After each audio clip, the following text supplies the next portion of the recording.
Cash is one of the great inventions because it solved many of the biggest problems with trade almost instantly. This was a form of currency that everyone agreed on was worth having and could therefore buy anything with. But since the mid-1900s, electronic payments has shifted the way many of us transact. This is because of a few reasons.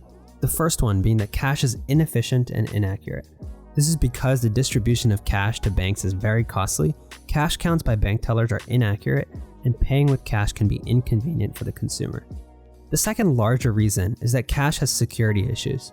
This is because of tax evasion, cross-border illegal activity, and theft. The final reason is that cash doesn't actually have a store of value anymore. Governments can hypothetically print as much as they want. So to put it simply, cash is a burden on economies throughout the world. But it's still a method of payment that isn't going away anytime soon. In fact, cash in circulation relative to GDP has grown to 9.6% across all continents compared to 8.1% in 2011. However, in more developed economies, we've started to see the secular trend of electronic payments take hold. At the center of this are merchants, consumers, payment networks, and banks. To understand where the payment space is headed, it's essential to know how an electronic transaction takes place. So let's quickly walk through that process. Here's a simplified version of what goes on under the hood when you make a payment. When you insert or swipe your card, this is processed through a payment gateway like a countertop POS terminal, which authenticates the payment and then sends it back towards the merchant's acquiring bank. The acquiring bank then asks the payment network to get authorization from the cardholder's issuing bank. The issuing bank approves of the request and routes the response back towards the merchant's acquiring bank, who deposits the money into the merchant's account. There's a few key takeaways from this. Number 1, merchants pay what's known as an interchange fee set by card networks to be able to take electronic payments. And number 2, payment networks are primarily B2B companies and don't have direct interaction with the consumer or the merchant. Interchange fees vary based upon a variety of industry-related factors and are controlled by payment networks and have risen over time as the growth of electronic payments have taken hold, indicating their pricing power. Visa and MasterCard are known to have a duopoly in the industry because of the volume of transactions they process. This is especially the case in retail, where transaction volume is higher than any other industry and profit margins are tight. We're talking about 1 to 2% profit margins that can hypothetically be doubled if all transactions took place in cash and did not require middlemen. So you can imagine how much Walmart, Target, Home Depot, and others hate the power that Visa and MasterCard have. Australia and parts of Europe famously have strict regulations on how much they can charge, while the US regulates debit card interchange rates as well. As it stands now, interchange flows have been fairly steady, but growing in the US for a very long time. But the way interchange flows work nowadays make it an oddly perverse incentive system. Alex Rampell of Andreessen Horowitz describes it here. Well, the interesting thing there is that it's kind of a double moat that protects them, because not only do they have a network effect, but they also have this bizarre incentive where if a 2.5% fee is being charged to the merchant, well, the consumer is being bribed with maybe 1.5% of that. Exactly. So actually higher fees yield higher rewards for the consumers. And actually, in Australia, where interchange went down dramatically, it's like 50 basis points, rewards went away. You didn't get your miles anymore. And then it was a giant transfer of wealth from the banks to the merchants, but none of that went back to the consumer. So when interchange is regulated, merchants often pocket the difference instead of banks. Banks and payment networks are often thought of as toll booths within a transaction because they don't directly maximize revenue for merchants, nor do they directly improve the customer experience. And this is why when talking about this industry, payment networks and banks possibly being disrupted over the next decade is often brought up. To measure the likelihood of this, we have to assess the value that they provide relative to what they charge. Here's Stripe co-founder John Collison speaking on the value of the Visa network. But to your original question way at the beginning, Visa and MasterCard are the amount that they actually earn themselves, if you do the math, is about 20 or 30 basis points of each transaction, which I think kind of for them is a fairly stable amount for the value that they provide globally. And there's a stat recently that Visa uses 1/40th of the power of the Bitcoin network for processing, obviously, a way larger amount of money. I'm surprised it's that low. Yeah. Or maybe put another way, Bitcoin is kind of inefficient enough that it uses 40 times the power of the Visa network, despite kind of a much lower throughput than the Visa network. And so these are kind of very useful services broadly. If I was an equity investor, there's no way I would be short these companies because you have the secular growth of just like digital payments. They're and commerce killing broadly. cash. Yeah. Yep. So the likelihood of these networks going away is extremely low in the next 5 to 10 years. They're entrenched in every transaction, and broadly speaking, they're just technology companies that securely facilitate payments from point A to point B. The form factor in which this happens doesn't exactly matter to them. Banks, on the other hand, face some immediate threats over the next decade. China in particular leaped into the mobile payment space faster than any country in the world by linking their bank accounts to two popular apps called WeChat and Alipay.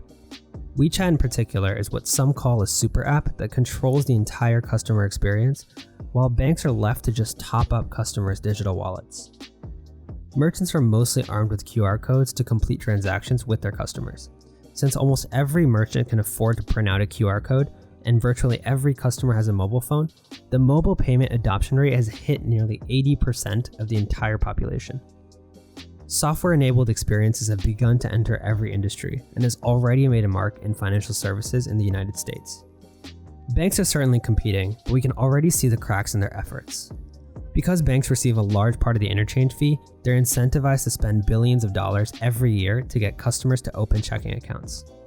This allows them to cross-sell other products and make money off of loans. So like any business, it's important to understand their customer acquisition cost.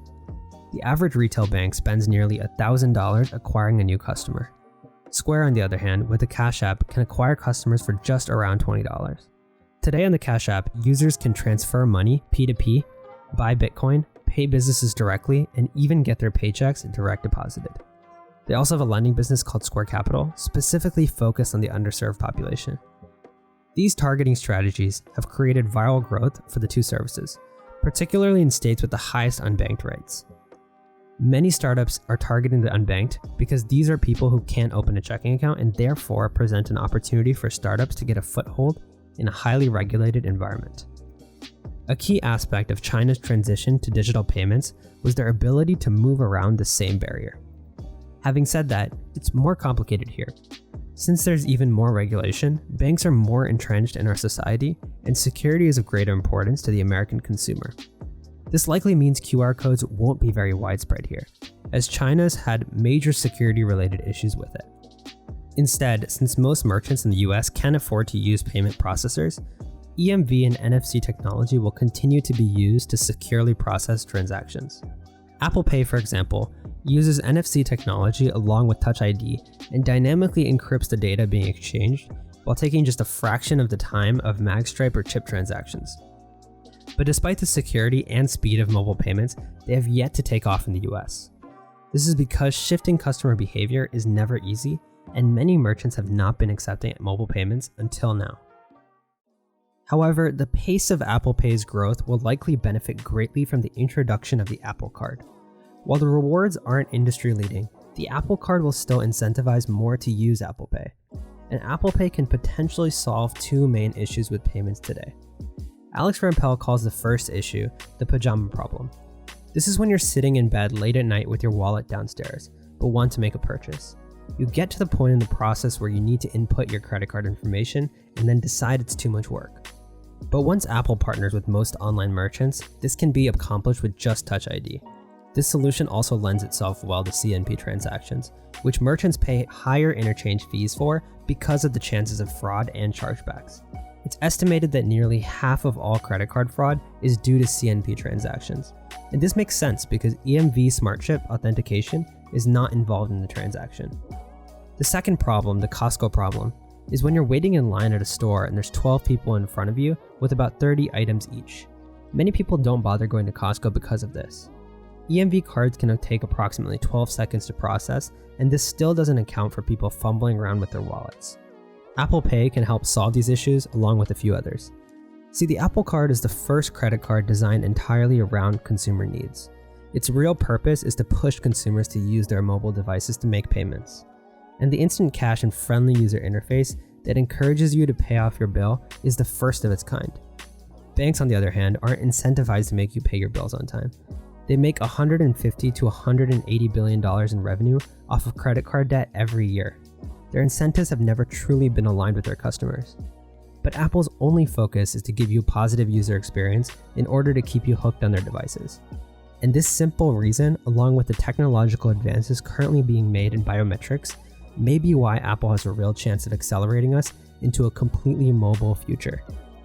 This quote from AngelList founder Naval Ravikant captures our payments future perfectly. Authentication is the new payments. Your new credit card is just you. Thank you for watching. If you liked this video, you can help us reach more people by hitting that like button. Also hit the subscribe button for more content like this.